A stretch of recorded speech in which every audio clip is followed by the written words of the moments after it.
Hello students, I'm your SST teacher Aisha and today I'm going to teach you the second part of the first chapter of geography, which is the Earth's structure and landforms. Yesterday I taught you environment, changes in environment and sphere of Earth, and today I will teach you structure of the Earth. Those students who missed the first part of the chapter, kindly refer previous video. Now let's start the next part of the chapter. Layer of the Earth. The Earth is a huge sphere with a radius of about 6400 kilometre.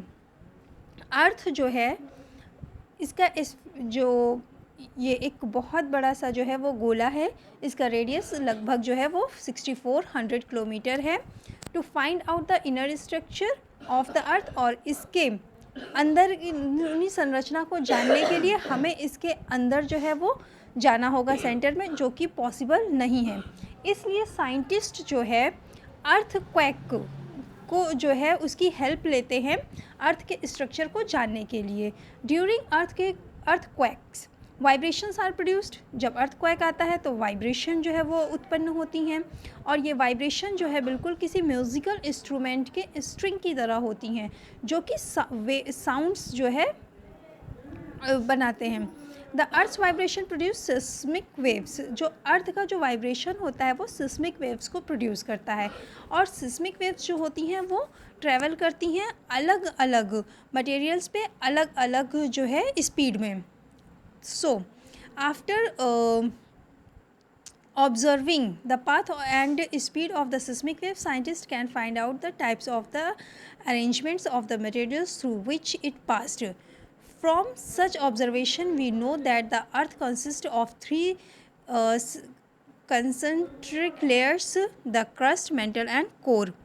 और scientist के इस observation जो उन्होंने observe किया seismic waves को उनकी path और speed के बेसिस पे, तो फिर उस ऑब्जर्वेशन से हमें ये पता चलता है कि अर्थ की जो है वो 3 लेयर होती हैं: crust, mantle and core.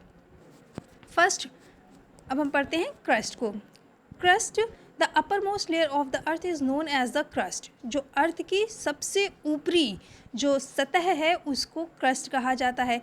Crust जो होती है वो बहुत ही पतली होती है, और इसकी जो एवरेज थिकनेस है वो जो होती है 35 किलोमीटर होती है.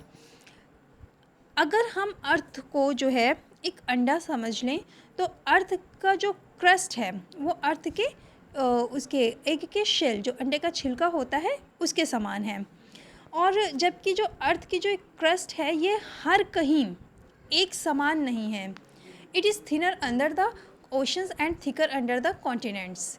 ये ओशंस में जो होती है वहाँ पर वो थिनर होती है, पतली होती है, और जो कॉन्टिनेंट्स पे ये मोटी होती है. The upper part of the continental crust which is rich in silica and aluminium is called sial. जो अर्थ जो ये क्रस्ट का जो अपर पार्ट है जो कि कॉन्टिनेंटल क्रस्ट पे होता है, इसको जो है वो सियाल कहा जाता है, क्योंकि इसमें सिलिका और एल्यूमिनियम बहुत होता है. तो सिलिका का Si और एल्यूमिनियम का Al मिलकर जो है वो सियाल बनता है. और जो इसका लोअर पार्ट्स है, continents and the whole of the oceanic crust are composed mainly of denser materials rich in silica and magnesium. और इसका जो लोअर पार्ट होता है उसमें सिलिका और मैग्नीशियम बहुत ज़्यादा होता है, और इसलिए इनको जो है सीमा यहाँ पर Si जो है वो सिलिका के लिए है और Ma मैग्नीशियम के लिए है. और जो सरफेस क्रस्ट की है ये ऑलमोस्ट जो है वो अनइवन है. हाँ, अगर हम इसको एग्जांपल से समझें, जैसे माउंट एवरेस्ट, इसकी हाइट तो जो है वो दुनिया का सबसे ऊंचा जो है माउंटेन पीक है, और इसकी हाइट जो है लगभग वो 8848 मीटर्स है, जो कि सी लेवल के ऊपर है. और जबकि दुनिया का डीपेस्ट पॉइंट जो कि मरीना ट्रेंच, जो कि पैसिफिक ओशन में है, और ये सी लेवल से 11,034 मीटर्स नीचे है. अब मेंटल जो होती है वो क्रस्ट के ठीक नीचे और कोर के ठीक ऊपर होती है, यानी कि ये बीच में होती है, और इसकी जो गहराई होती है वो 2900 किलोमीटर होती है.